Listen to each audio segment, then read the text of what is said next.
Mental প্রিপারেশনের আরও একটি সেশনে তোমাদের সবাইকে স্বাগতম। তো আজকে সেশনের আলোচনার বিষয়বস্তু হবে যে অ্যাডমিশনের ইচ্ছা বা ভর্তি পরীক্ষার যে ইচ্ছাটা, এই সেশনটা আসলে অ্যাডমিশনের ইচ্ছা আমরা বলবো না। ইচ্ছাটাকে আমরা অনেকভাবে প্রকাশ করতে পারি। ভালো রেজাল্ট করার ইচ্ছা, এইচএসসিতে জিপিএ 5 পাওয়ার ইচ্ছা, চাকরির পরীক্ষায় ভালো করার ইচ্ছা, বা যে কোনো অ্যাকাডেমিক গোল ফিল আপ করার যে ইচ্ছাটা, সেই ইচ্ছা নিয়ে কথা হবে। এবং ইচ্ছাটার কয়েকটা ডাইমেনশন আছে, যে কখন ইচ্ছা অনেক বেশি এবং আমি ওই ইচ্ছাটা নিয়ে অবসেসড, এটা যেমন একটা প্রবলেম, ঠিক তেমনই মাঝে মধ্যে দেখা যায় প্রিপারেশনের একটা সেগমেন্টে, প্রিপারেশনের একটা টাইমে দেখা যায় যে আমরা আলটিমেটলি ইচ্ছাটা হারাই ফেলি। সো দুইটা ডাইমেনশনে আর কি আমাদের এই আলোচনার বিষয়বস্তুতে থাকবে। সো প্রথমে আমরা একটা টাইম লিমিট নিয়ে চিন্তা করি যে কখন এই ঘটনাগুলো হয়। প্রথমত অ্যাডমিশন নিয়ে বা কোনো একটা সার্টেইন টার্গেটের ইচ্ছাটার প্রথম ডাইমেনশনটা হলো অবসেশন। ঠিক আছে, অবসেশন ওয়ার্ডটা কি? যে অবসেশন মানে এইটার কোনো মিনিং নাই বা এইটার কোনো লিমিট নাই, এটার কোনো যুক্তি নাই, তুমি ওইটাই চাও। এটা কেন একদিক দিয়ে ভয়ানক আমি বলি, যদি কেউ তার পুরা লাইফের গোল বুয়েট বানায় ফেলে এবং বাই সে বুয়েটে চান্স পাইল না, সে মানে ডিস্ট্রয়েড ফর লাইফ। মানে এটা কাইন্ড অফ আমি নিজেই নিজেকে একটা ট্রমা এনশিওর করতেছি। কারণ যে কোনো প্রতিযোগিতামূলক পরীক্ষা কিন্তু কখনোই সার্টেন না। অবশ্যই নিঃসন্দেহে এইটাতে এমন অনেক চান্সেস থাকে যে এই চান্সেসে তোমার মিস চলে যাইতেই পারে, কোনো সমস্যা নেই। তো অবসেশন জিনিসটা আমি যতই তোমাদেরকে প্রমোট করি, যখন আমরা মেন্টাল প্রিপারেশন নিয়ে কথা বলবো, এটাকে অবসেশন পর্যায়ে রাখা যাবে না। অর্থাৎ তুমি যদি একটা কার্ভ আর্ট করো, কার্ভটা যদি এমন হয়, তিনটা স্টেট আছে, ঠিক আছে? প্রথমটা হলো অবসেশন, দ্বিতীয়টা হলো আল্লাহ যদি দেয় পাবো, তৃতীয়টা হলো একেবারে ইচ্ছা নাই। সো তোমাকে অলওয়েজ দুই নাম্বার স্টেটটাতে থাকতে হবে। এটা হলো হাই এনার্জি স্টেট, ঠিক আছে? হাই এনার্জি স্টেটে কেমনে আসবা? অবসেশন থেকে প্রথমত বের হইতে হবে। এই বের হওয়াটা অন্য কেউ বের করতে পারবে না, তুমি বের হবা। অবসেশন থেকে বের হওয়ার মূল যে বিষয়টা মাথায় রাখতে হয়, সেটা হলো নিজেকে একটা জিনিস বুঝাইতে হবে যে লাইফে কোনো কিছু কনফার্ম না। লাইফে শুধুমাত্র একটা জিনিস কনফার্ম, সেটা হলো তোমার মৃত্যু। তুমি মরবাই, তুমি যেই হও না কেন তুমি মরবাই। এটাই হলো তোমার লাইফের একমাত্র কনফার্ম জিনিস। বাকি কোনো কিছু কনফার্ম না। একমাত্র তোমার সাথে কী হবে সেটা তোমার সৃষ্টিকর্তাই জানে। তো always have a backup plan. অর্থাৎ তোমার অবসেশনটা একমাত্র তখনই কমবে যখন তুমি নিজেকে বুঝাবা যে না, বুয়েটের সাথে ডিইউসিএসিও আছে, ডিইউসিএসি যথেষ্ট ভালো, ডিইউসিএসি নিয়ে হালকা ঘাটাঘাটি করলা, তুমি দেখবা that's a good option. Okay, BCS এর সাথে অবশ্যই দেয়ার ইজ আনাদার অপশন যে না, আমি ব্যাংক জব করতে পারি, ওখানেও আমাদের একটা ভালো পসিবিলিটিস আছে। বা আমি আমি ল নিয়ে পড়াশোনা করছি, আমি বিজেএসও দিতে পারি। দেয়ার আর অপশনস। আমি ডাক্তারও হইতে পারি, বিসিএস না দিয়েও আমি ডাক্তার হইতে পারি। তো এক্সপ্লোরিং দ্য আদার অপশনস তোমাকে যেটা হেল্প করবে সেটা হলো তোমার অবসেশনটা নামাই দেবে। অর্থাৎ তুমি অবসেশন থেকে বাইরে আসে একটু ক্লিয়ার মাইন্ডেড চিন্তা করবা এবং নিজেকে বুঝাবা যে কোনো একটা সার্টেন জিনিসকে যদি তুমি তোমার পুরা লাইফের গোল বানায় নাও, যদিও মেজরিটি মোটিভেশনাল ভিডিওর কথা এটা থাকে, বাট তার পরবর্তীতেও আমরা কখনোই চাবো না যে আমি আমার পুরা লাইফের জন্য একটা ট্রমা আমার নিজের মধ্যে ঢুকাই নিই। সো মিডিল পর্যায়ে থাকতে হবে। এরপর দ্বিতীয় যেই প্রবলেমটা, সেটা হলো যে আমাদের টাইম লিমিটের সাথে কানেক্টেড, যে কোনো ভর্তি পরীক্ষার আগে আগে বা যে কোনো মূল পরীক্ষার আগে আগে অ্যাট সাম পয়েন্ট তোমার ব্রেন এতদিনের প্রেশার নিতে নিতে দেখা যায় যে সে নিজেকে বলে দুর্বল, আমার কি লাগবে না, আমার রেজাল্ট যা হয় হোক, যায় আসে না, দুর্বল, আমার চান্স লাগবে না, এত বালার পড়া পরে কী হবে, এই টাইপের চিন্তা ভাবনা নিজের মাথার মধ্যে আসতে পারে। তো সেই ক্ষেত্রটা কিন্তু অবসেশনের চেয়ে বেশি ভয়ানক, কারণ এই মোমেন্টটাতে যখন তোমার মাথায় এটা থাকে, তুমি ডোন্ট কেয়ার হয়ে যেতে পারো এবং তখন কিন্তু তোমার পড়াশোনার গতিটা কমে আসবে। এবং এটা কিন্তু তোমার ব্রেন নিজেই নিজেকে সেভ করার চেষ্টা করতেছে, অ্যাট সাম পয়েন্ট সে নিজের ইচ্ছাটা কমায় দিচ্ছে যাতে তুমি ওই পরিমাণে মেন্টাল প্রেশারটা না পাও। তো এইটা হয় কিন্তু মেজরিটি অফ দ্য টাইম। এটা টাইম লিমিটটা হলো তোমার পরীক্ষার মোটামুটি 1 মাস আগে বা 15 দিন আগে বা 7 দিন আগে বা 1 দিন আগে হইতে পারে। এটা ফাইট করার উপায়টা কি? এটা ফাইট করার কয়েকটা উপায় আছে, যে তোমার ইচ্ছাটাকে আরেকবার আগের পিক লেভেলে নিয়ে যেতে হবে। সেটা হলো ক্যাম্পাস ট্যুর। এটা হইতে পারে অফলাইন অথবা ভার্চুয়াল। তোমাদের সাথে একটা স্টোরি আমি শেয়ার করি। বুয়েট ভর্তি পরীক্ষার নিয়ার অ্যাবাউট কত হবে 15-20 দিন আগে আমরা বুয়েট ক্যাম্পাস ঘুরতে গেছিলাম আমি, এবং গেছি ওখানে যা জিম করছি, হলে উঠছি, প্রত্যেকটা জায়গায় আমার যে স্যার পড়াতো বাসায়, উনি আমাকে ঘুরায় ঘুরায় দেখাইছে সাকিব ভাই। And that day I felt যে আমি এই জায়গাটাতে বিলং করি। ঠিক আছে? ওই সময় আমার পড়াশোনার ইচ্ছা কাইন্ড অফ নাই হয়ে গেছিলো, বাট ওই দিন ক্যাম্পাস থেকে আসার পর থেকে আগামী কয়েকদিন আমি আমার লাইফের বেস্টটা দিছি। ওই দিন আমরা টিএসসিতেও গেছি।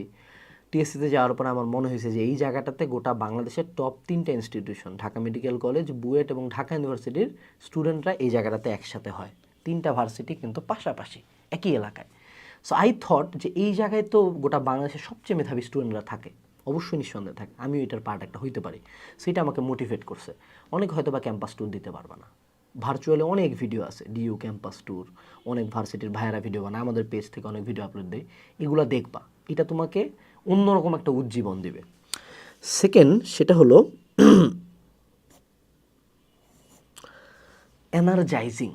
এনার্জাইজিং ব্যাপারটা কি? সেটা হলো এনার্জাইজিং করা যায় কয়েকভাবে।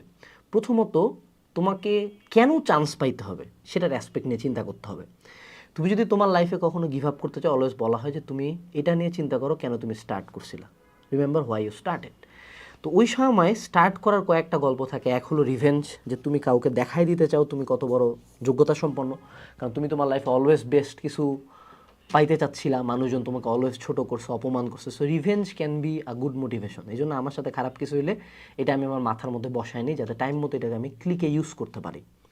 দ্বিতীয় যেটা, সেটা হলো আমার ক্ষেত্রে অনেক বেশি কাজ করছিল, সেটা হলো প্যারেন্টস। যে তোমার মা বাবা কিন্তু তোমার জন্য কতটা স্যাক্রিফাইস করে। 1-2টা রেয়ার কেসের বাপ মা বাদে 90% বাপ মা তার পুরা লাইফের গোলই থাকে যে আমার সন্তানটাকে একটা ভালো জায়গায় নিয়ে যাওয়া। And at some point when you become a parent yourself, তুমি এই সেম কাজটাই করবা। তো আমি নিজেকে বুঝাইতাম যে আমার বাবা মা আমার জন্য কতটা স্যাক্রিফাইস করছে। ওই সময় আমার বাবা তার সবচেয়ে দামি জমিগুলোর একটা পুরাটা বিক্রি করে দিয়ে আমার ভর্তি পরীক্ষার জন্য টাকা দিয়েছিল, কারণ আমার বাবা তো বিশ্ববিদ্যালয়ের প্রফেসর, তার স্যালারি লিমিটেড ছিল। ঠিক আছে? সো ওই সময় ইনস্ট্যান্টলি অনেক বড় একটা ক্যাশ অ্যামাউন্ট লাগতেছিল, যেটা আমার বাবা জমি বিক্রি করে হলেও ম্যানেজ করে দিছে। তো এই জিনিসটা প্লাস আমার মা বারবার ঢাকা আসা দেখা সব কিছু মিলে নিজেকে বুঝাইছিলাম যে এই দুইটা মানুষ আমার জন্য লাইফে এত কিছু করছে, নটরডেমে চান্স পায়নি, তাদের জন্য এটার জন্য তাদের সম্মান অনেক ছোট হয়েছে। তা আমি এইবার তাদেরকে সম্মানিত করতে চাই, তাদের এই পরিশ্রমটার দাম দিতে চাই। আলহামদুলিল্লাহ এটা আমার জন্য অনেক কাজ করছে। সেকেন্ড যে অ্যাসপেক্টটা, সেটা হলো এক্সপেকটেশন। আমার উপর পুরা দিনাজপুর তাকায় ছিল। গোটা দিনাজপুরের হিস্ট্রিতে মনে হয় কৌশিক রায় ভদ্র বুয়েট ফার্স্টের পরে সেকেন্ড একটা মানুষ যাচ্ছে যে এত ভালো রেজাল্ট করছে। প্রত্যেকটা মানুষের ইচ্ছা ছিল either they want me to fail, যে তারা দেখবে আনাস কিছু করতে পারে নাই, অথবা তারা দেখবে আনাস অনেক ভালো কিছু করছে। প্লাস প্রত্যেকটা টিচারের আমার প্রতি এক্সপেকটেশন ছিল যে তারা যে ভালো পড়ায়, তারা যে আমার পেছনে পরিশ্রম দিছে, এইটা আমি বজায় রাখবো, অর্থাৎ আনাস খুব ভালো করবে। এই জিনিসটা, এক্সপেকটেশনের প্রেশার যেমন খারাপ ঠিক তেমনই ভালো, বাট একটা সার্টেন হেলদি অ্যামাউন্ট অফ এক্সপেকটেশনের প্রেশার তোমাকে নিতে হবে। প্রত্যেক সময় ধরো তুমি বিবাহিত, তুমি তোমার ওয়াইফের জন্য বাচ্চার জন্য করবা, তুমি আনম্যারিড, তুমি তোমার বাবা মার জন্য করবা, তোমার আশপাশের মানুষের জন্য করবা। People who believe in you, এই যে একটা word, people who believe in you, হেটারদের জন্য করবো, এটা যেমন একটা মোটিভেশনাল পার্ট, বাট তার চেয়ে বেশি পাওয়ারফুল স্ট্রং ফিলিংস হলো সেন্স অফ অ্যাপ্রিসিয়েশন বা সেন্স অফ কানেক্টিভিটি, যে এই মানুষগুলো আমার উপর বিশ্বাস করে, আমি তাদেরকে কেমনে লেট ডাউন করতে দেয়। তো এরকম কিছু সিনারিও বসে বসে চিন্তা করবা যে এই কে কে তোমার উপর অনেক বেশি ফেইথ রাখছে। যখন পুরা দুনিয়া বলছে যে তুমি পারবা না, কারা বলছে যে না তুই পারবি, তুই দৌড়া। ওই মানুষগুলোর জন্য দৌড়াইতে হবে, ওই মানুষগুলোর জন্য এনার্জিটা ব্যাক আনতে হবে। এরপরে ব্রেক মেথড, সর্বশেষ যে অ্যাসপেক্টটা এই ইচ্ছা কমার, সেটা হলো ব্রেক মেথড। আমরা একটা ওয়ার্ড সম্বন্ধে আজকে জানি, সেটা হলো প্লাটু। প্লাটু জিমেও হয়, পড়াশোনার ক্ষেত্রেও হয়, এটাকে আমরা বলি ব্লক বলে দিতে পারি, ক্রিয়েটিভিটি ব্লক। যে তোমার ব্রেন সিম্পলি, এটা কোনো মাসেল না, but it works like a muscle. এখন আমি যদি সারাদিন সেই ফোনটা নিয়ে যদি বাইসেপ কার্ল করি, হ্যাঁ, কিন্তু ফোনটার কোনো ওয়েটই ফিল করতেছি না, আমি 20 কেজি বা 25 কেজি উঠাইতে পারবো। কিন্তু এটা যদি আমি ইনাফ টাইমস করি 1000 বার, তাহলে কিন্তু আমার হাত অবশ হয়ে যাবে, আমি আর উঠাইতে পারবো না। তার মানে আমার মাসেলটা ওই মোমেন্টে প্লাটু হয়ে গেছে। 30 মিনিট আমি জুস টুস খায়, পানি টানি খায়, রেস্ট নিব একটু, আবার কিন্তু আমি 1000 বার করতে পারবো। তো তোমার ব্রেনেরও কিন্তু একটা লিমিটেশন আছে, ওই লিমিটেশনের বাইরে যাইতে পারে না। যদিও through practice and hard work, through shear will তুমি এটা বাড়াবা, কিন্তু পরীক্ষার আগে আগেই ব্লকেটটা হয়, কারণ তখন প্রচুর স্ট্রেস মাথার মধ্যে, ভয়, শঙ্কা, পড়াশোনার প্রেশার, সব কিছু মিলে ওই সময় ব্লকেটটা আসাটা খুব স্বাভাবিক। সো ওই সময় পারলে তোমার টাইম লিমিট অনুযায়ী, ধরো 10 দিন টাইম আছে, 2 দিন কিচ্ছু করবা না, 2 দিন এই ভিডিও দেখবা, মোটিভেটেড হবা, গল্প লিখবা, কোথাও ঘুরতে যাবা। 2 দিন পড়াশোনা করার কোনো দরকার নেই, 2 দিন ওটা নিয়ে চিন্তাই করবো না, ভুলেই যাবো আমার পরীক্ষা আছে। 2 দিন হইতে পারে এটা, 1 দিন হইতে পারে এটা, কয়েক ঘন্টা হইতে পারে 7 দিন হইতে পারে 15 দিন, depends on how much time you have left. এবং ওই টাইমটাকে ইউজ করা, যে ওই দিক নিয়ে চিন্তা করবো না, বাট নিজের মধ্যে সেলফ রিয়েলাইজেশনটা আনা যে how bad I want this, আমি কতটা সিরিয়াসলি এই জিনিসটা চাই, এই ফিলটা নিজের মধ্যে কয়েকদিন আনা। আমি একটা স্টোরি শেয়ার করতে চাই, যে সেটা হলো আমার যখন এই ইমোশনাল ব্লকেটটা আসছিল, যখন আমার ক্রিয়েটিভিটি ব্লক হয়ে গেছিলো, আমি তখন ফার্ম গেটের একটা ওভারব্রিজ ছিল, ওই ওভারব্রিজের উপরে দাঁড়ায় আমি নিচের দিকে তাকায় থাকতাম পুরা রাত। অ্যান্ড আমি চিন্তা করতাম আমার বাপ মা সবার এক্সপেকটেশন ছিল, তখন আমার চোখে পানি চলে আসতো, অ্যান্ড আমি যেন এনার্জাইজড অ্যাগেন। তো এরকম কাজগুলো তুমি ওই মোমেন্টে করতে পারো।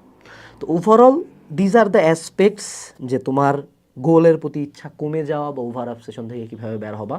তারপরেও এই প্রবলেমগুলো আমার প্রত্যেকটা সেশন শেষ হবে একটা লাইন দিয়েই, মনে রাখবা আমি যে তোমার প্রত্যেকটা প্রবলেম সলভ করতে পারবো এমন না, but we are talking here, আমরা জাস্ট এখানে শেয়ার করতেছি।